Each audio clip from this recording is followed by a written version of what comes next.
Hey there, all the wonderful souls. Welcome to the very first episode of Vikash Vani, where inspiration meets your ears and ignites your spirit. That's right, guys. We are your hosts, Shriyanshi, And Sashati, and we are beyond thrilled to kickstart the journey of enlightenment, learning, and a whole lot of good vibes. our mission is simple yet profound to uplift, to inspire, and to remind each and every one of you that magic exists and miracles happen in the smallest of moments. Whether you are in the morning commute, your evening window, or just craving a dose of positivity, Vikash Vani is a go-to destination for all things uplifting and empowering. सो आज के जो हमारे मेहमान हैं हम उनका स्वागत इस बात से करना चाहेंगे कि The role of a journalist in society is multi-faced and vital. Journalists serve as the four pillars of democracy, holding those in power accountable by investigating and reporting on issues for public interest. They provide information, context, and analysis to help citizens make informed decisions. They contribute to shaping public discourse, fostering transparency, and promoting democracy by bringing attention to various perspectives and voices within society. So, hello viewers, this is Shriyanshi. hi, myself Sashati. So today we are going to introduce you to one such inspiring personality who has made huge contributions in the development of the society. The society not only in Kadahandi but also outside Kadahandi. He helps Kadahandia people to get their ideas into startup business. A social worker who is always concerned for his motherland. So please join with us to welcome our very first guest to the first episode of our podcast, Mr. Devendra Vishi, who is a journalist by profession. Simultaneously, he is also the district correspondent of Sambad newspaper. Welcome, sir, to Vikash Vani podcast. Namaste, sir. Namaste, sir. Welcome. Thank you. Thank you, sir. Thank you so much, sir. First of all, sir, आप कैसे हैं? Both fine. I am doing well. Thank you, sir. Sir तो शुरू करें बातचीत का सिलसिला। हाँ, सर पहला सवाल आपके स्कूल लाइफ को लेकर है। आपकी शुरुआती शिक्षा कैसी थी? सर क्या आपने मतलब बचपन से ही सोच लिया था कि आपको जर्नलिज्म फील्ड में आना है या फिर किसी से सुनकर कहीं से इंस्पायर होकर आपने इस फील्ड को चुना? एक अंग्रेजी में एक प्रोवर्ब है, if you pass your childhood can you go to Japan, if you pass your adulthood can you go to America, and if you pass your old age then come to India. तो India में क्या होता है, जो old age में उनका जो mentally जो कैरियर के प्लानिंग के ऊपर हम लोग काम कर रहे हैं, लेकिन जापान में देखिए बच्चे लोग कैसे इन्वेंट्री कर रहे हैं, अमेरिका में देखिए जो यूथ है वो कैसे इनोवेशन और क्रिएटिव के ऊपर जाते हैं। मेरे जो चाइल्डहुड है, मेरे ऐसा कोई प्लानिंग नहीं था, और मेरे पापा एक सरकारी नौकरी कर रहे थे। तो हम लोग जहाँ भी हमारा ट्रांसफ़र होता है, पापा का ट्रांसफ़र होता था, हम लोग उनके साथ हम लोग शिफ्ट होते थे। तो पहले जो मेरा जो प्राइमरी एजुकेशन है वो मदनपुर रामपुर जो ब्लॉक है मदन कलाहांडी जिले के, वो पाइकपड़ा स्कूल में हुआ था, पहला से थर्ड स्टैंडर्ड तक, और फोर्थ से फिफ्थ स्टैंडर्ड तक वही इमरामपुर में ब्लॉक कलरी स्कूल में हुआ था। उसके बाद फिर वहाँ का जो इंग्लिश मीडियम में जो उसका जो एमई स्कूल बोलते हैं, वहाँ में मेरा पढ़ाई हुआ था।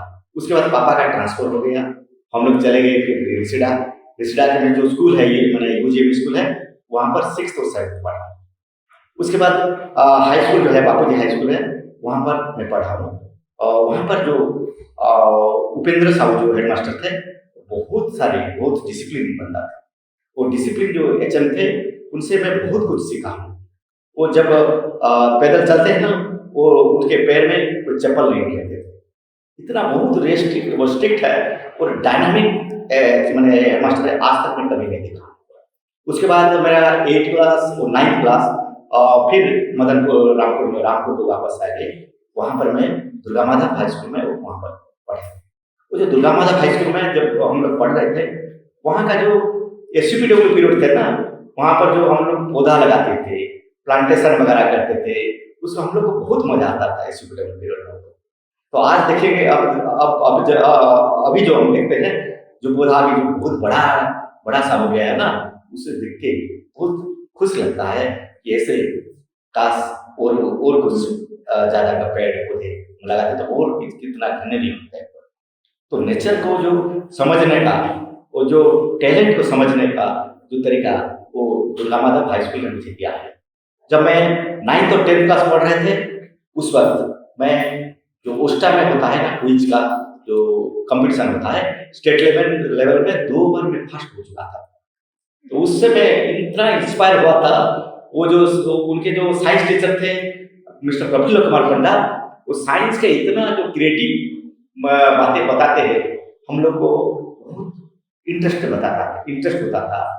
We are very much appreciated and mesmerized with his innovation, creativity activities, and it will inspire till my this life. I am inspired a lot. और उसके बाद मेरा जो +2 है मदनपुर रामपुर में मैं +2 किया। उसके बाद +3 भवानीपटना ऑटोनमस कॉलेज में किया था। वही वहाँ पर जो हमारे जब हम लोग पढ़ रहे थे, उस वक्त एक करंट क्रिएटर्स एक प्लेटफॉर्म बनाए थे हम लोग।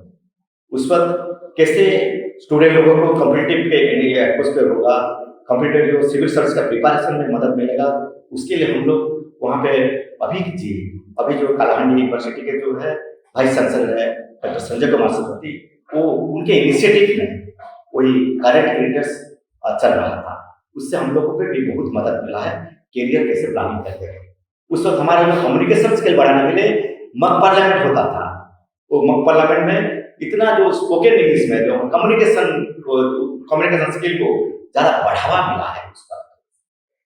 उसके बाद मेरा जो पढ़ाई खत्म होने के बाद 1992 में, उसके बाद में फिर इमरान में मेरा जो सफ़र शुरू किए थे। Okay sir.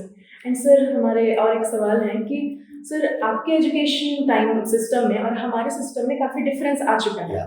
तो सर आपके हिसाब से वो अंतर क्या है and which one do you think is better? देखिए उस वक्त क्या होता है, ज़्यादा क्रिएटिविटी होता था हमारे अंदर। आजकल बच्चे क्या होता है, जब भी कोई कंटेंट निकालते हैं ना, खुद यूट्यूब और गूगल पर मिल जाते हैं। उस वक्त गूगल और यूट्यूब का कुछ नहीं था, सोशल मीडिया का कुछ हैंडल भी नहीं था, इंटरनेट नेटवर्क का भी नहीं था, जो मोबाइल का यूज भी नहीं होता था। तो उस वक्त क्या होता है, ये पहला वो टीवी आता था। उस वक्त क्या होता है, रामायण और महाभारत का बहुत सारा वो पॉपुलर था। तो हमारे घर में वो टीवी नहीं थे, तो एक तो टीवी थे इमरानपुर में, एक डॉक्टर थे, डॉक्टर उजलाता बोल के, उनके घर में एक टीवी थे, और एक मेरे दोस्त के घर में टीवी थे। हम लोग क्या करते थे, जो विंडो है ना उसके बगल में हम लोग खड़े होकर बाहर से देखते थे टीवी। उस वक्त जो एंटीना बड़ा एंटीना लगा के वो घुमाते थे संबलपुर स्टेशन दूरदर्शन के ऊपर। तो उस जमाने का जो अंतर है और अभी क्या है, हमारा जो सोशल मीडिया हमारा लाइफ में होता है, पूरा मोबाइल में रहता है, मुट्ठी में हमारा टेक्नोलॉजी है। उस वक्त वो वहाँ नहीं थे। तो उस वक्त क्या है, हम लोग क्रिएटिविटी के ऊपर ज़्यादा ध्यान देते हैं। अभी क्रिएटिविटी धीरे धीरे खत्म हो रहा है। उसको जो टेक्नोलॉजी और क्रिएटिविटी के अंदर जो उसमें जो स्ट्रगल चल रहा है अभी, उसमें स्टूडेंट लोगों को क्रिएटिविटी में ज़्यादा ध्यान देना चाहिए। और क्रिएटिविटी और इनोवेशन ही वो इंडिया को आगे ले सकता है। यस सर, ये तो हुई हमारी स्कूल की बातें। हम आपसे ये पूछना चाहते हैं, जो आप ये सोशल वर्क कर रहे हैं, इसका शुरुआत आपने अपने कॉलेज लाइफ से ही कर दी थी या फिर जर्नलिज्म में आने के बाद आपका ध्यान इस और गया था? ये तो सोशल वर्क तो हम नहीं कहेंगे, ये एक्टिविटीज कहेंगे। एक्टिविटीज क्या है, जब मैं मेरा ग्रेजुएशन कंप्लीट हुआ, जब मेरा थोड़ा क्विज में ज़्यादा इंटरेस्ट था, तो उस वक्त हम लोग क्या है 200-250 बच्चे लोगों को संडे में 2-2 घंटे हम लोग क्विज पढ़ाने के लिए क्विज क्लब बनाए थे।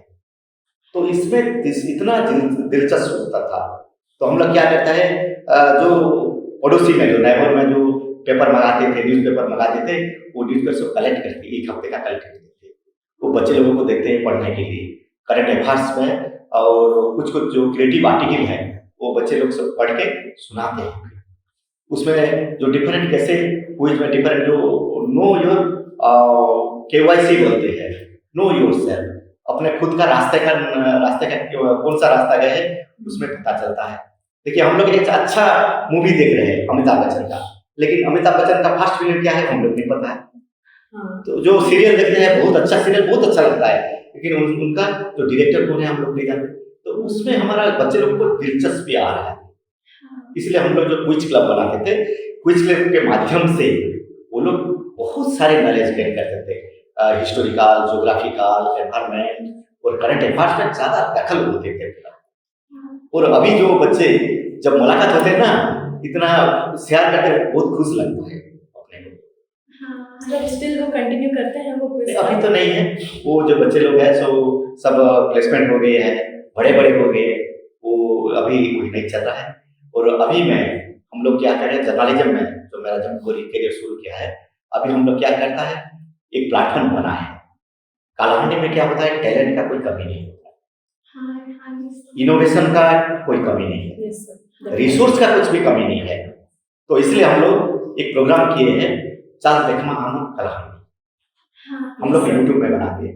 तो कालाहांडी के जो टैलेंट पर्सन, जो रिसर्च पर्सन है, जो देश विदेश में जो पर्सनालिटी है, अपने खुद के फील्ड में जो एक्सपर्टाइज है, उन लोगों को हम लोग कनेक्ट करते हैं। महीने में एक बार वही प्रोग्राम हम लोग करते हैं, चल देखमा हमर कालाहांडी। इसमें बहुत सारे जुड़े देश विदेश में जितने जो एक्सपर्टाइज है उनके फील्ड में, वो सब जुड़ रहे हैं। और साल में एक बार हम लोग उनका कॉन्क्लेव भी कर रहे हैं। लास्ट जो हमारा कॉन्क्लेव में गवर्नर ऑफ उड़ीसा भी आए थे। तो इससे क्या होता है, जो डिफरेंट फील्ड में एक्सपर्टीज है वो लोग शेयर करते हैं। इसका अहमियत क्या है, अभी जो लोग बच्चे हैं, जो लोग स्टूडेंट है, जो लोग करियर बना रहे हैं, उन लोग उनसे इंस्पायरेशन उनको मिल रहा है। देखिए हमारा यहाँ काजी माझी एक सोशल इंजीनियर है, सोशल उन लोग को बोलते हैं वाटरमैन ऑफ कालाहांडी बोलते हैं। वो नीचे का पानी को ऊपर ले रहा है। ऐसे बहुत सारे पर्सनालिटी उनके फील्ड में एक्सपर्टाइज है, वो एक्सपर्टाइज को अभी का जो यूथ और स्टूडेंट लोग, वो they should explore all the expertise and all the resource of Kalahandi, all the hidden resource of Kalahandi, and that should be kept to limelight. And if the resource will come to limelight, then our Kalahandi will be a very bright and very colorful Kalahandi. And our dream is हमारा Kalahandi एक सुंदर और creative Kalahandi होना चाहिए। ये हमारा सपना है। सर हमने ऐसा सुना है कि आप भारत विज्ञान समिति के मेंबर रह चुके हैं, तो सर ये क्या है और इससे कालाहांडी उनके जो हमारे जो साइंस टीचर थे प्रफुल्ल कुमार पंडा, वो उनको बनाए थे, वो ही क्लब से हम लोग जुड़ रहे थे। हम लोग बच्चे लोगों को साइंस का क्रिएटिविटी जो उन लोगों को हम बताते थे, संडे जो क्लास होता था। और भारत ज्ञान विज्ञान समिति है गवर्नमेंट ऑफ इंडिया का मिनिस्ट्री ऑफ एचआरडी का एक विंग्स है। उससे क्या है, पॉपुलराइजेशन ऑफ साइंस को, उस वक्त तो बीजीपीएस जो बोलते शॉर्ट फॉर्म में, भारत ज्ञान विज्ञान समिति का जयपुर लर्निंग एक प्रोग्राम शुरू लॉन्च हुआ था। उसमें आप जान के हैरान होंगे, कालाहांडी के हम लोग जैसे 5 दोस्त कोई भारत ज्ञान विज्ञान समिति हम लोग जुड़ रहे हैं। उस वक्त हम लोग क्या किए, भुवनेश्वर में रहते थे और जो यूनिसेफ के कुछ जो किताब है उनको उड़िया में ट्रांसलेट करते थे, और हम लोग जो ट्रेनिंग लेते थे वो सारे उड़ीसा घूम के हम लोग टीचर लोगों को ट्रेनिंग देते थे। वो ट्रेनिंग का क्या मतलब होता है, जो डिफरेंट जो कर्नर होता है, वही कर्नर में हम लोग बताए थे। फन साइंस, क्रिएटिव कर्नर, और फन मैथ होता है, और क्रिएटिविटी होता है, और स्काई वॉचिंग, कैसे हम लोग स्काई को वॉच कर सकते हैं, कैसे जो स्टार लोगों का कैसे पोजीशन हम लोग बता सकते हैं, उस पर एक्सप्लोर करते हैं, उसके ऊपर हम लोग काम करते थे। तो उसको जो विज्ञान तरंग क्लब और भारत ज्ञान विज्ञान समिति, उसके ऊपर हम लोग कनेक्ट करते थे। लेकिन भारत ज्ञान विज्ञान समिति का जो मुद्दा है, जो कैसे बच्चे लोगों को जयफुल लर्निंग, उनका जो लर्निंग है थोड़ा जयफुल करना चाहिए, उनको थोड़ा अट्रैक्ट करना चाहिए एजुकेशन को, फन लर्निंग करता है वो। देखिए जो कुछ कैसे कुछ लेंस बनाएंगे, कुछ डे टू डे जो वेस्ट मटेरियल उनको लेकर कैसे नया इनोवेशन हम लोग बना सकते हैं क्रिएटिविटी में। और हम लोग और एक एक्टिविटीज करते थे, नेचर स्टडी करते थे। तो बच्चे लोगों के साथ जाते थे, वो जो पेड़ पौधे का जो कलेक्शन करते थे, लिप्स वगैरह, उनको पेस्ट करते थे। उनका क्या लिप है, उनका बोटानिकल नाम क्या है, उनका नाम क्या है, वो एक एल्बम बनाते थे। हाँ, वो बाद में इतना लोगों को पसंद आया वही क्लब के माध्यम से, बच्चे लोग आज भी उसको याद करते हैं। हाँ, वो क्रिएटिव, वो क्रिएशन, वो जो इनोवेशन है, आज भी उनके ऊपर एक मैं वो प्रभाव छोड़ा है। हाँ, हाँ जी सर। सर, आपको कई पुरस्कारों के साथ सम्मानित किया गया है और आपकी इतनी सफलता के बाद आपके आगे के प्लान्स के बारे में हमारे दर्शकों को कुछ जानकारी दीजिए। देखिए, हम लोग मैं तो पुरस्कार के पीछे नहीं जाते हैं, अवार्ड के पीछे नहीं दौड़ते हैं। हम लोग खुद हमारा काम मैं करता हूँ, क्योंकि देखिए हम सोसाइटी को क्या दे रहे हैं, हाँ, ये हमारा प्रायोरिटी है। सोसाइटी बहुत कुछ हमें दिया है, एजुकेशन दिया है, एक माहौल दिया है, एक नेचर, अच्छा सा नेचर दिया है, एक रिसोर्सेस मुझे दिया है। मैं सोसाइटी को क्या दे रहे हैं, रेस्पॉन्सिबिलिटी, हमारा जो रेस्पॉन्सिबिलिटी है उसमें उनको क्या दे है। हर एक बच्चे का वही सपना होना चाहिए, बैक टू मदरलैंड। हम जहाँ भी काम करते थे, कोई बेंगलोर में काम कर, IT काम कर रहा है, कोई विदेश में काम कर रहे हैं, लेकिन अपना जो मदरलैंड है, अपना जो नेटिव है ना, जन्मभूमि को कभी नहीं भूलना चाहिए। बैक टू पेविलियन बोलते हैं हम लोग, बैक टू पेविलियन। तो हमारा जो जब भी हम जहाँ काम करते हैं, जब बुढ़ापा होंगे ना, कोई गांव में चले आएंगे। लेकिन अभी से वही जो गांव हमारे लिए कितना सेक्रीफाइस किया है, जो पेरेंट्स हमारे लिए कितना सेक्रीफाइस किए, उनके लिए हम लोग क्या किए। इसके लिए हम लोग एक प्रोग्राम शुरू किए है, गांव मित्र बोल के। क्योंकि 2024 नवंबर 1 को कलाहांडी जो डिस्ट्रिक्ट बन के उनका 75 ईयर्स होने वाला है। इसके हम लोग कलाहांडी कॉन्क्लेव एक बना रहे हैं। इसके लिए गांव मित्र बोल के एक प्लेटफॉर्म लोग शुरू किया है। इसका मकसद है 75 लोगों को 75 गांव से जोड़ सकेंगे हम लोग। एक एक गांव को एडप्ट करेंगे और वही गांव में उनका खुद का एक इनोवेशन क्या है, क्रिएटिव, उनको दिखाएंगे गांव वाले। कोई आर्टिस्ट है, कोई गांव में कुछ आर्ट का ट्रेनिंग करेंगे, कोई एडवोकेट है, वो लीगल का अवेयरनेस करेंगे, कुछ बंदा उसका को फाइनेंशियल कुछ है, वो तो कुछ बना सकते हैं, स्कूल भी बना सकते हैं। कोई अच्छा आर्टिस्ट है, कोई हैंडीक्राफ्ट को बना सकते हैं उस गांव में। लेकिन गाँव का एक कुछ जो रिसर्च है, क्या रिसोर्स है, उनके हिसाब से वो गांव में एक मॉडल और पायलट प्रोग्राम को हम लोग चुनेंगे। इसलिए अभी तो वही काम चल रहा है। अभी तक 40 जो पर्सनालिटी डिफरेंट जो एक्सपर्टाइज है, वो लोग 40 गाँव को एडप्ट कर चुके हैं और नवंबर 1 को इसको हम लोग इनाग्रेशन करने के लिए हम लोग तैयारी कर रहे हैं।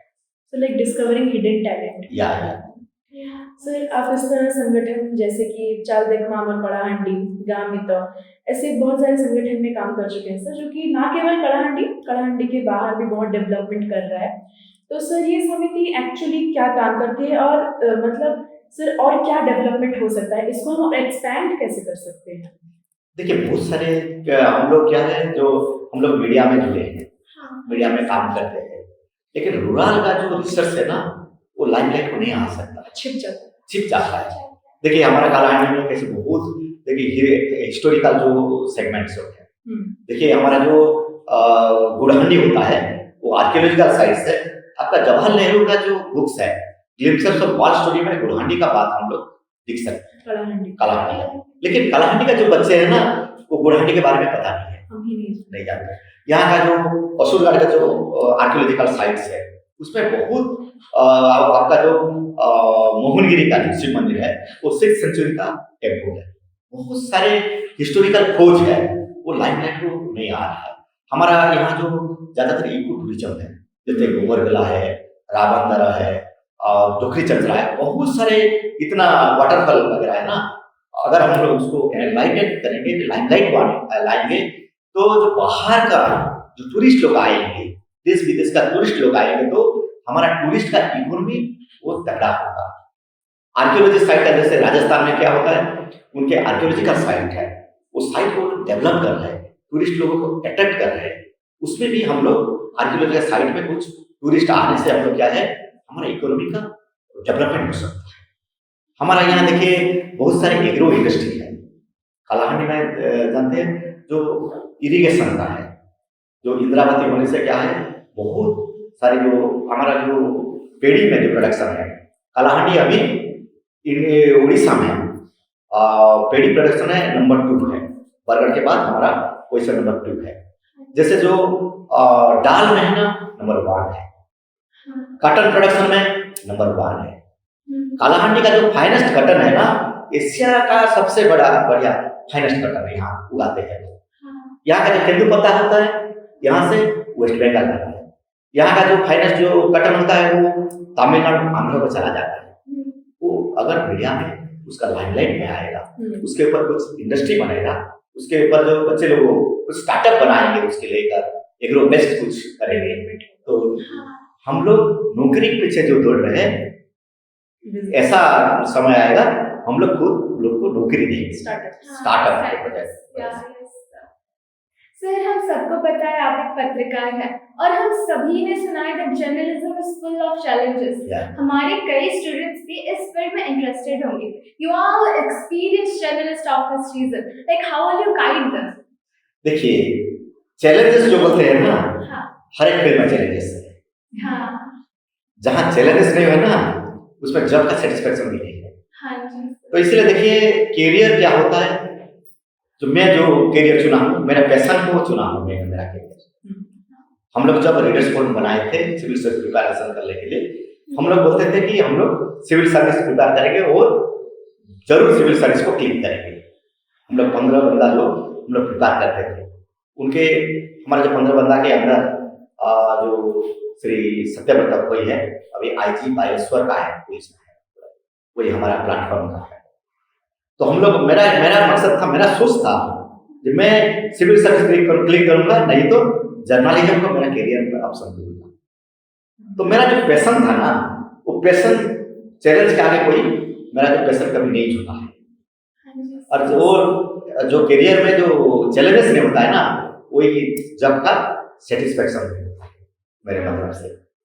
तो जब मैं यहाँ का जब मैं करियर का शुरू किया था ना, उस वक्त मेरे पापा मम्मी और मेरे परिवार जर्नलिज्म के करियर में को ये नहीं चाहते थे, क्योंकि मेरे पापा मम्मी, जैसे आपके पापा मम्मी चाहते हैं कि मेरा बेटा या बेटी आगे से सरकारी नौकरी करेगा, अच्छा से जॉब करेगा, मेरा पापा मम्मी भी ऐसा चाहते हैं। तो बेटा अच्छा पढ़े और अच्छा नौकरी करे, सरकारी नौकरी करे। लेकिन मेरा जो सोच था थोड़ा डिफरेंट था, ऑपोजिट था पूरा। तो उस वक्त क्या है, जर्नलिज्म में बहुत रिक्सी था कैरियर के लेकर। उस वक्त जर्नलिज्म में कैरियर लोग मानने के लिए तैयार नहीं थे। उसको कैसे, अभी क्या है, जर्नलिज्म बहुत कॉर्पोरेट सेक्टर भी है, गवर्नमेंट सेक्टर भी है, फॉरेन में भी अपॉर्चुनिटी है, स्टार्टअप में भी मीडिया के लिए अपॉर्चुनिटी है। उस वक्त नहीं था, चैलेंजेस था, वो चैलेंज को मैंने एक्सेप्ट किया। और जो जर्नलिज्म क्या होता है, एक जो बच्चे लोग जो अभी काम कर रहे हैं ना, जर्नलिज्म ऐसे एक फील्ड होता है, एक हर एक सब्जेक्ट को टच करना पड़ता है, उसमें मजा आता है। स्पोर्ट्स को टच करता है, कल्चर को टच करता है, डेवलपमेंट करता है, एजुकेशन करता है, ऐसा अलग कोई फील्ड में ऐसा हर एक एक्सपर्टीज को हम लोग टच करते हैं। इसमें पढ़ने का जो चीज था, मेरा जो सिविल सर्विस का जो प्रिपरेशन जो वक्त था ना, अभी जर्नलिज्म में उस वक्त बहुत काम आ रहा है। अभी भी हम लोग पढ़ रहे हैं, योजना पढ़ रहे हैं, कुरुक्षेत्र पढ़ रहे हैं, करंट अफेयर्स पढ़ रहे हैं। तो इसमें क्या है, जो मेरा क्विज में और जो सिविल सर्विस में जो दिलचस्पी था, वही दिलचस्पी अभी मुझे बहुत मदद कर रहे हैं जर्नलिज्म कैरियर में। और मैं अभी बहुत खुश हूँ। मैं कॉर्पोरेट में संवाद जैसे उड़ीसा का नाउन कॉर्पोरेट हाउस में मैं काम कर रहा हूँ, सैलरी मिल रहा है मुझे सभी जो अलाउंसेस भी मिल रहा है। इससे मैं जो सोच रहा था, जो जब मैं कैरियर शुरू किया 1995 में, जो चैलेंजेस था, अभी मुझे महसूस हुआ है कि जर्नलिज्म को लेकर भी एक कैरियर हम लोग बना सकते हैं। सर, जैसे कि आपने बोला आपने 1995 से कैरियर स्टार्ट किया था, सर उस टाइम में स्ट्रगल पीरियड आपका जो रहा था, क्या किसी भी पॉइंट में आपको लगा कि नहीं जर्नलिज्म मुझसे नहीं हो रहा है, फिर आप ब्रेकडाउन आपको फील हुआ कि बहुत स्ट्रगल हो रहा है, नहीं कर पाऊंगा, ऐसा कुछ? नहीं, उस वक्त क्या होता है, देखिए कुछ हम लोग को पैसा नहीं मिलता था, कोई सैलरी नहीं मिलता था। उसमें हम लोग क्या है, फ्यूचर जब सोचते हैं ना, जो उस वक्त थोड़ा मन में कंफ्यूजन आ रहा था, क्योंकि एक साइड हमारा प्रोफेशन होता है, दूसरे साइड कैरियर के ऊपर लेकर हम लोग भी कंफ्यूजन होते हैं क्या करें। उस वक्त इतना जो कम्युनिकेशन फास्ट नहीं था, हाँ। उस वक्त क्या होता था, हम लोग लिखते थे और बस में भेजते थे। हाँ जी सर। तो 3-4 दिन के बाद कोई खबर जब मिलता था ना, जो छपते था, तो बहुत खुश लगता था। लोगों जो मन पर जो बोलते थे, वाह बहुत बढ़िया खबर आज मिला है, हाँ सर। बहुत खुश लगता था। तो धीरे धीरे क्या हुआ, डेवलप हुआ और फैक्स का फैसिलिटी आ गया। जब टेलीफोन आया हम लोग फैक्स में करते थे। अभी क्या है, अभी टेक्नोलॉजी डेवलप बहुत हो गया। अभी हम लोग कंप्यूटर में टाइप करके तत्काल ही न्यूज हम लोग सेंड करते हैं। उस वक्त व्हाट्सएप भी नहीं था, हम लोग को खुद जाना पड़ता था। बहुत रिमोट एरिया है ना, खुद पैदल चल के भी 10 किलोमीटर 12 किलोमीटर पैदल चल के भी जाते थे, और जो न्यूज बनाते थे उनमें जो मजा आता है, अभी का जो फ्लेवर है, जो जर्नलिज्म है, इसमें थोड़ा अंतर होता है, मैं समझता हूँ। हाँ सर, एक्चुअली मेरे दिमाग में एक क्वेश्चन आ रहा था। आपने बोला कि आपके पेरेंट्स को चाहिए था कि आप भी एक सरकारी नौकरी करें, आप भी गवर्नमेंट जॉब करें, लेकिन आपके मन में जर्नलिज्म ही था। तो आपके पेरेंट्स ने आपको सपोर्ट किया था या आपने खुद के दम से ही जर्नलिज्म को चुना है? देखिए, मैं जर्नलिज्म क्यों तय किया, मेरा पैशन था। मैं एक राइटर के नाते मेरा करियर शुरू किया था। मैं कुछ पोएट्री लिखता था, मुझे कुछ स्टोरी भी लिखता था पूरा, और कुछ जो ब्रह्मपुर में जो था जोगाजंत्री साहित्य संसद, उनका सेक्रेटरी भी था मैं। तो लिटरेरी जो एक्टिविटीज होता था, लिटरेरी का जो आर्टिकल वगैरह जो पढ़ता था, तो उनके में जो स्टोरी होता है ना, वो स्टोरी बहुत मुझे छू लेता था। इंटरनल पॉकेट का जो स्टोरी होता है उनको मैं देता था। धीरे धीरे क्या हुआ, हम लोग एक लिटरेरी मैगजीन को बनाया। उनका नाम था पश्चिमा। उनके जो एडिटर थे अशोक महांती, उन लोग को इंस्पायर करते हैं। हम लोग, मेरा साथ है, मेरा दोस्त है प्रमोद बनाते हैं, हम लोग सब मिल के एक मैगजीन तैयार किए थे, उनका नाम है पश्चिमा। अभी उड़ीसा का जो लिटरेरी वर्ल्ड में बहुत जो उनको बोलते हैं आगे जो है, जो जर्नल जो मैगजीन ज़्यादा बिक रहा है, ज़्यादा लिटरेरी लोगों को पसंद है, वो पश्चिमा मैगजीन, उनमें काम करते थे। तो पहले जो मेरा पापा मम्मी बोलते थे, ये इसमें क्या करियर होगा, ये पैशन है, उसको करियर बनाने से क्या है, फैमिली का जो लिवलीहुड नहीं होता है, तो थोड़ा अल्टरनेट भी देखो, सरकारी नौकरी ले कोशिश करो। मैं उनको टाल देते, ठीक है मैं देख रहा हूँ, देखते हैं तो आगे देखेंगे, ऐसा बोल टाल देते। लेकिन क्या, मेरा पैशन जर्नलिज्म हो गया। जब मैं IIMC जो मेघालय है, उनका जो जर्नलिज्म एडिटिंग मिला था मुझे, लेकिन भाइबा में क्या होता है, जो इंडिया में जाने का जो मीडिया हाउस का जर्नलिस्ट, उनके लिए पहला उनको इंटरव्यू में उनको लोग क्वेश्चन देते थे, एडमिशन दाखिला देते थे, तो उसमें मैं नहीं मिला मुझे। उसमें से मेरा मन में एक जुनून हुआ, तो मैं भी एक जर्नलिस्ट बनूंगा, और ग्रासरूट लेवल में जो लोग हैं, उन लोगों का जो बात, जो लाइमलाइट के जो सोसाइटी के पास फैलाऊंगा। और जो उस वक्त में जब भारतीय जर्नलिज्म समिति में था, उस वक्त जनसत्ता का जो एडिटर है प्रभास जोशी के साथ मेरा मुलाकात हुआ था। उस वक्त वो मुझे बोले थे, कालाहांडी से पैराडाइज ऑफ जर्नलिज्म, कालाहांडी का जो जर्नलिज्म है ना, बहुत लोगों को दिल छूएगा। जो ह्यूमन इंटरेस्ट स्टोरी है कालाहांडी का, वो सारे जो लोगों को उनको पसंद आएगा। तो वो जो मुझे बार बार बोले थे, कालाहांडी का जर्नलिज्म, कालाहांडी का पैराडाइज ऑफ जर्नलिज्म, तो उस वक्त मेरे दिमाग में घुस गया। मैं कालाहांडी का जर्नलिज्म लेकर मेरा करियर बनाऊंगा, मेरा पैशन। सर, आपको प्रोफेशनली जर्नलिज्म परस्यू करते हुए कितने साल हो गए होंगे? मैं 1995 से शुरू किया जर्नलिज्म।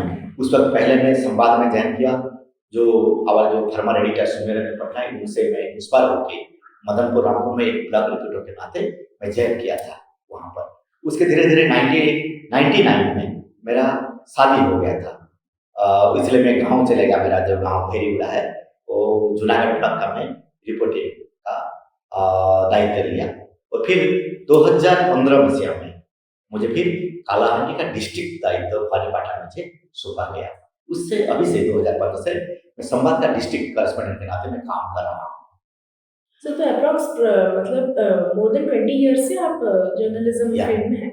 तो sir, in this 20 years, which part of journalism in career do you find the most challenging? Most challenging देखिए, जब मैं इमरानपुर में पहला जो मेरा रिपोर्टिंग था, उस वक्त लुबेनगढ़ जो है रैंडमाइजेशन है जो first freedom fighter of Kalahandi, उनको गांव को कोई रास्ता नहीं था। हम लोग क्या है कल अभी जो कलमार है जो 12 कमार देखे 12 किलोमीटर पैदल गए थे उस गांव में। उसमें देखा एक बंदा केरल का मैथ्यूस बोल के एक बंदा, वो क्या किया है वहाँ का जो कोई जो लिटरेचर है ना कोई को सीखा है, समझ किया है और उनको हेल्थ का जो फैसिलिटी किया है, उनको देख के मेरे मन में बहुत कंफ्यूजन आया। केरल का एक बंदा यहाँ आकर कोई सीख के लोगों का सेवा कर रहा है, लोगों का सोशल वर्क कर रहा है। उसमें मेरा जो उसके बाद मैं एक स्टोरी फाइल किया था उपेक्षित वेलगढ़ निष्पेषित आदिवासी, वही स्टोरी मुझे बहुत सुनने वाला था। उसके बाद उनके गांव का जो लोग कुछ लोग जो ट्रेडिशनल वेपन्स ट्रेडिशनल ड्रेस पहन के हमारे घर पहुंचे थे, मेरा पापा मम्मी डर गए थे तो आदिवासी लोग क्यों आए हमारे घर, क्योंकि आए थे वो लोग थैंक्स देने के लिए कि आपके वजह से जो लुबेनगढ़ आज हाईलाइट हुआ और जो ऑफिसर लोग हैं ना लुबेनगढ़ को जा रहे हैं। उस वक्त डिस्ट्रिक्ट जो जनसंपर्क शिविर हुआ था डिस्ट्रिक्ट एडमिनिस्ट्रेशन पे, वहीं से रास्ते काम के लिए शुरू हुआ। वहां से ये जो बात है, ये जो स्टोरी मुझे मेरे करियर में एक नया दिशा नया मोड़ बदल। सर आपने बोला है कि आप जर्नल को लिखते हैं, तो अगर आप किसी जर्नलिस्ट के अंदर देखेंगे ऐसे कौन से 3 क्वालिटीज है जो कि आप चाहेंगे कि हाँ इस जर्नलिस्ट के अंदर होनी चाहिए? देखिए एक जर्नलिस्ट के अंदर बहुत सारे तो क्वालिटी होना चाहिए। एक ही कम्युनिकेशन का स्किल होना चाहिए जरूरी है, और नंबर 2 है अच्छा कंटेंट भी दिखना चाहिए। देखिए एक गांव में हम लोग जाते हैं तो दिखने का जो नजरिया थोड़ा अलग होना चाहिए। क्या पॉजिटिव एस्पेक्ट है, कुछ पॉजिटिव वाइब्स है उनके अंदर है, कुछ देखिए हम लोग जब जाते हैं ना देखिए लांजीगढ़ में जाते हैं कुछ ऐसे स्ट्रॉबेरी कल्टिवेशन कर रहा है, ड्रैगन फ्रूट्स का देखिए कल्टिवेशन कर रहा है। कहाँ पर जो बंदा जो पढ़ नहीं है गवार नहीं है लेकिन उनके ऊपर अच्छा सा कोई म्यूजिक बजाने का टैलेंट है, कुछ करने का भी टैलेंट है। कुछ जो फार्मर्स हैं बहुत सारे कैसे नया फसल उगाते हैं पूरा, उनका जो सक्सेस स्टोरी है वही स्टोरी को भी हम लोग लाएंगे तो इसलिए भी नजरिया उनके ऊपर भी थोड़ा पॉजिटिव साइड से होना चाहिए, और क्या क्या कमी है उसको भी लाना है पॉजिटिव साइड। जो पहले मैं बोला कम्युनिकेशन, दोनों जो कंटेंट तगड़ा होना चाहिए। हम लोग ऐसा कंटेंट बनाना चाहिए जो नेशनल और इंटरनेशनल को कनेक्ट करना चाहिए। देखिए एक सब्जेक्ट है कलाहांडी का, जो ऑल इंडिया में 520 का फर्स्ट मिले, जैसे उड़ीसा में 20 फर्स्ट मिले, जैसे वो कलाहांडी में 24 फर्स्ट मिले, 4 फर्स्ट मिले जाए। कलाहांडी के देख कोकसरा का बिरीमुआ है, मदनपुर रामपुर ब्लॉक का जुराखामन है, नौटला ब्लॉक का बिमला मदर है। ये जो चारों जो वो थमोरामपुर विलेज है, ये चारों विलेज को हम लोग कनेक्ट करेंगे, स्टोरी बनाएंगे, वो या नेशनल से जुड़ सकते हैं। यहाँ का कलाहांडी का कंटेंट को हम लोग नेशनल इंटरनेशनल से जोड़ सकेंगे। तो देखिए हमारा कंटेंट तगड़ा होना चाहिए, इसीलिए नजरिया और फैक्ट। और 3 नंबर 3 है जो फैक्ट हम लोग कलेक्शन कर रहे हैं, जो फिगर कलेक्शन कर रहे हैं उसका क्रॉस चेक होना चाहिए, हड़बड़ी से नहीं करना चाहिए, जैसे गलत इंफॉर्मेशन सोसाइटी को आना नहीं चाहिए। ये तीनों चीज बहुत जल्द है जो नेसेसिटी है एक जर्नलिस्ट को। सर आपने जैसे बोला गलत इन्फॉर्मेशन क्रॉस चेक होना चाहिए। हम सब जानते हैं सर आजकल fake news, rumours, miss information मतलब हद पार कर रहे हैं, चरम सीमा पर है। So what are your opinions regarding this as a journalist? देखिए जो रियल न्यूज होता है ज्यादा दिन टिकता है, हाँ, जो फेक न्यूज होता है उसका जो ड्यूरेशन बहुत कम है, जल्दी डिसॉल्व हो जाएगा, इसका जो आयुष होता है बहुत कम है। और आजकल जो फेक न्यूज जो र्यूमर्स है ज्यादातर सोशल मीडिया प्लेटफॉर्म पर आ रहा है, लेकिन हम लोग जो प्रिंट मीडिया करते हैं ना, हम लोग थोड़ा वेट करते हैं, क्रॉस चेक करते हैं, ग्राउंड रियलिटी को चेक करते हैं, इंफॉर्मेशन गलत है या सही है। तो इसलिए जो रीडर्स लोग है ना, जो जर्नलिस्ट के ऊपर जो क्रेडिबिलिटी होता है, एक जर्नलिस्ट के ऊपर क्या कैसे विश्वास करेंगे? अगर सही इंफॉर्मेशन सोसाइटी को लाएंगे तो जर्नलिस्ट के ऊपर या वो जो मीडिया हाउस के ऊपर लोगों का विश्वसनीयता आएगा। जब ट्रस्ट आएगा ना, लोग जो भी लिखेंगे वो पढ़ेंगे। तो इसलिए जो रियल न्यूज है वो रियल प्लीज थोड़ा क्रॉस चेक करना चाहिए, फैक्ट चेक करके सामना को आइए। और मैं चाहता हूँ कि दर्शकों को बताता हूँ कि जो सोशल मीडिया का जो इन्फ्लुएंस है ना, उसमें थोड़ा क्रॉस चेक कीजिए। हाँ, तो सोशल मीडिया में ज्यादातर र्यूमर्स, ज्यादातर फेक न्यूज पोस्ट होता है। हाँ, So, जैसे कि you are a successful journalist in this region, इतने सालों में क्या आपका कोई मोमेंट है जिसमें आप मतलब किसी इंसान से आपको लगा कि हाँ, आज मेरा जितना भी स्ट्रगल है वो वर्थ इट है, आज मैं एक सक्सेसफुल जर्नलिस्ट बन रहा हूँ या फिर बन चुका हूँ, कोई मोमेंट सर? देखिए, मैं तो पहले वो बोल चुका हूँ, जैसे लुबेनकर का जो बोले थे, ट्राइबल।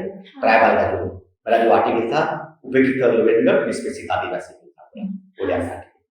वो उसका वो जो आर्टिकल, जो स्टोरी था, जो ह्यूमन इंटरेस्ट था, उन लोगों का जो आदिवासी का जो नजरिया था, आज भी मेरा दिल को छू लिया है। अच्छा, बार बार वही रिपीटिशन होता है, ऐसे स्टोरी फिर मैं कब बना सकता हूँ? तो हर एक जो ह्यूमन इंटरेस्ट जो एंगल होता है, ह्यूमन इंटरेस्ट का जो स्टोरी होता है ना, वो बहुत दिन टिक रहता है, जो रियल स्टोरी होता है, सक्सेस स्टोरी होता है। हाँ जी सर। सर, हम सबको पता है लाइक आपके इस प्रोफेशन में time management is a very difficult task.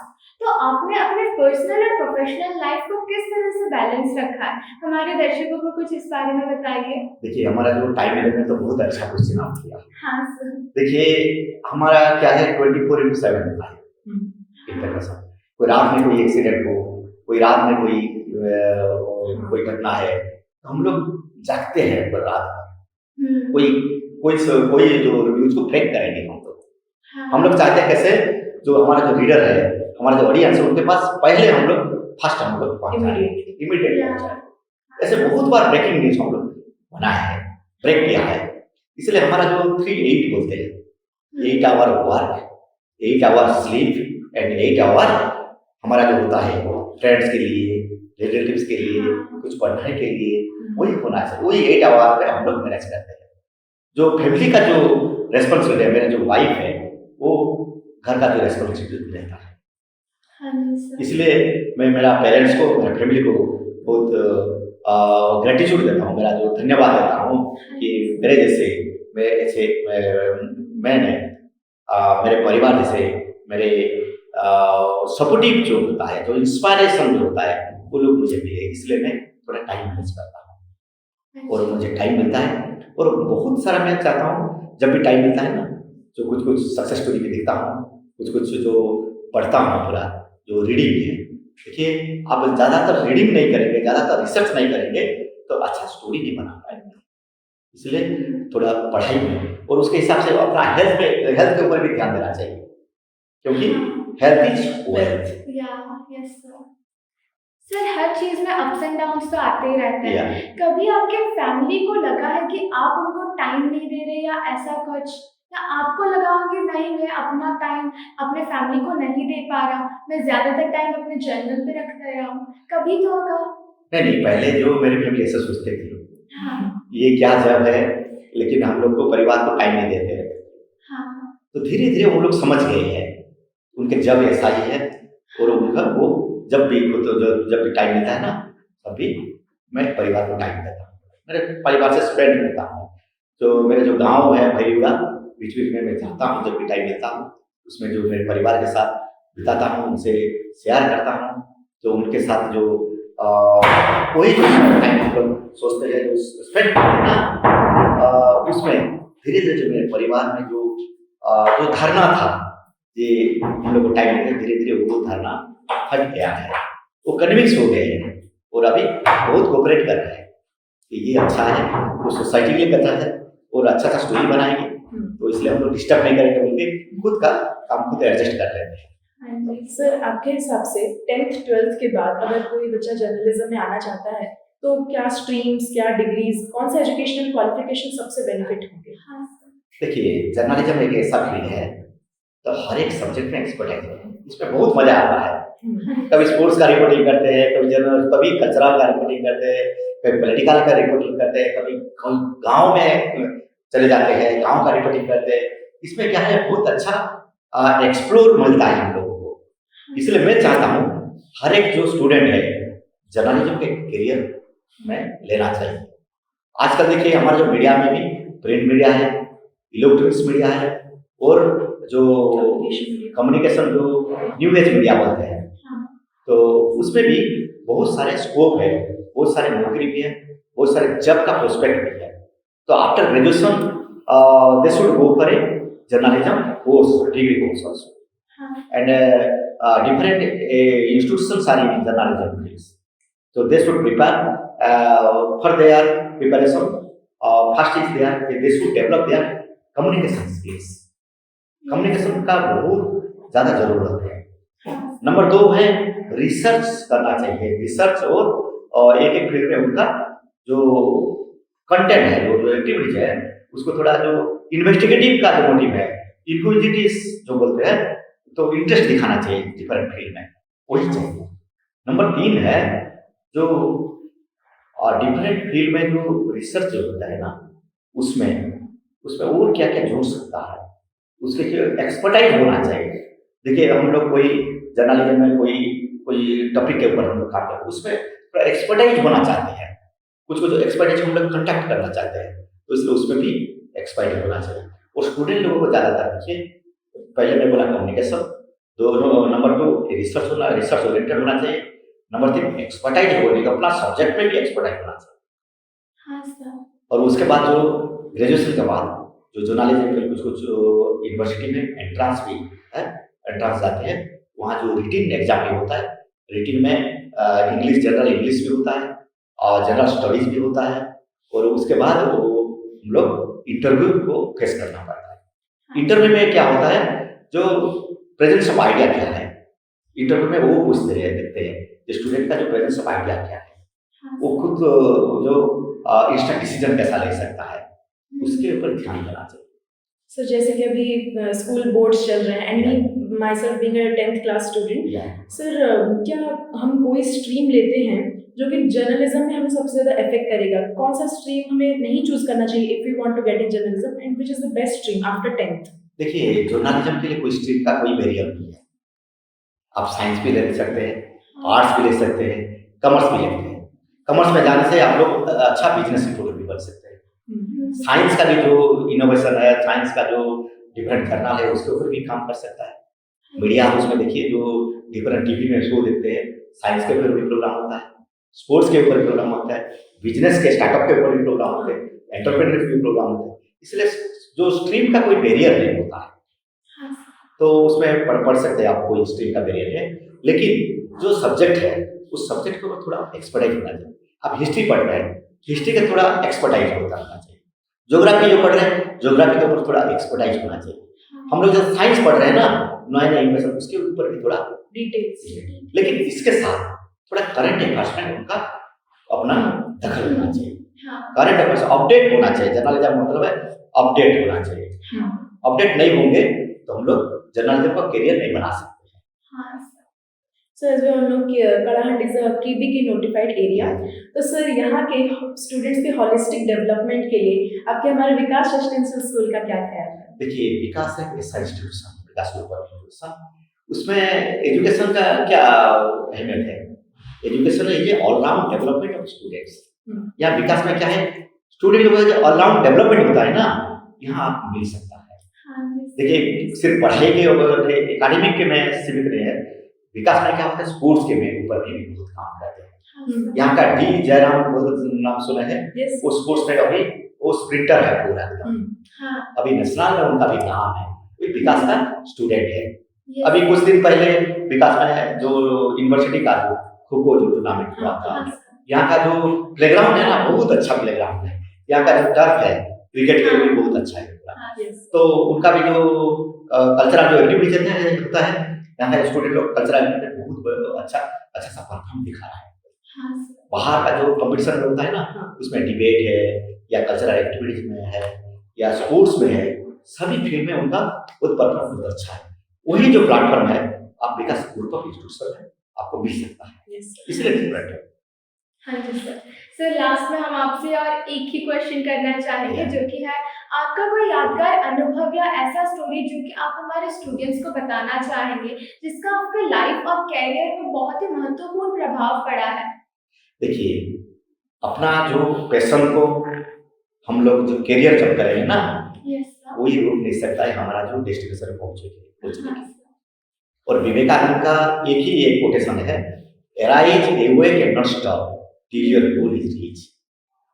तो हमारा जब गोल सेटअप हो जाता है ना, और हमारा दिमाग में हमारा जो पैशन को करियर जब हम लोग बना देते हैं ना, वही बंदा रोक नहीं सकता है हमको डेस्टिनेशन में पहुंचने के। वही डेस्टिनेशन आपको आगे से ही क्या जो अपना जो करियर में बहुत आपको सफलता आपको दी, आपको करियर में जो पॉजिटिव का वाइब्रेशन आपको मिलेगा, जो जिंदगी में आप एक अच्छा इंसान बन सकता है, आप एक अच्छा डिसिप्लिन बंदा बन सकता है। और करियर के बारे में जो अपना जो लाइफ का जो स्टाइल भी है वो डिसिप्लिन और बहुत सारा यादगार बन सकता है।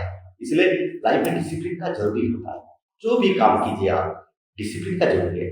पढ़ाई करते हैं, कोई नौकरी करते हैं, जो भी करियर बनाते हैं, डिसिप्लिन नहीं होने से क्या है आप डेस्टिनेशन में कभी भी नहीं पहुंच सकते हैं। और नंबर 2 है जो अपना जो बिहेव होता है, अपना जो सराउंडिंग है ना, उनका जो बिहेव है, आपका जो एटिट्यूड है, उसको अच्छा बनाना चाहिए। और हर एक वक्त में पॉजिटिव वाइब्रेशन से आप आगे बढ़ना है। अगर कोई पॉजिटिव वाइब्रेशन होगा ना, जितने भी नेगेटिव फोर्सेस है वो आपको हिला नहीं सकता है, आप डेस्टिनेशन में पहुंच सकते हैं। सर एट लास्ट एक और क्वेश्चन सर, जो आप अपने लाइफ में एक मंत्र सर हमें बोलिए जो आप हमेशा यूज करते हैं to move ahead in life. देखिए वही मेरा मंत्र है कि मेरा लाइफ में डिसिप्लिन हो और चैलेंजेस को हम कभी नहीं झुकते हैं। जब आप अगर चैलेंजेस को झुक जाएंगे तो जिंदगी में हार जाएंगे। तो जिंदगी में कभी हारना नहीं है, हर वक्त जीतना चाहिए। इसलिए चैलेंजेस को फेस करना चाहिए। Struggle for existence, survival for fittest, ये मेरा मंत्र है। Yes. Thank you so much, sir. Well, it has been an absolute experience having you on the first show today, sir. Yeah. Your insights and expertise have truly enriched our conversation. Yeah. And to our viewers, thank you so much for tuning in today. If you like this episode, don't forget to subscribe our podcast channel for more insightful discussions like this one. See you next time, wonderful souls. Bye-bye. Take care. Thank you so much.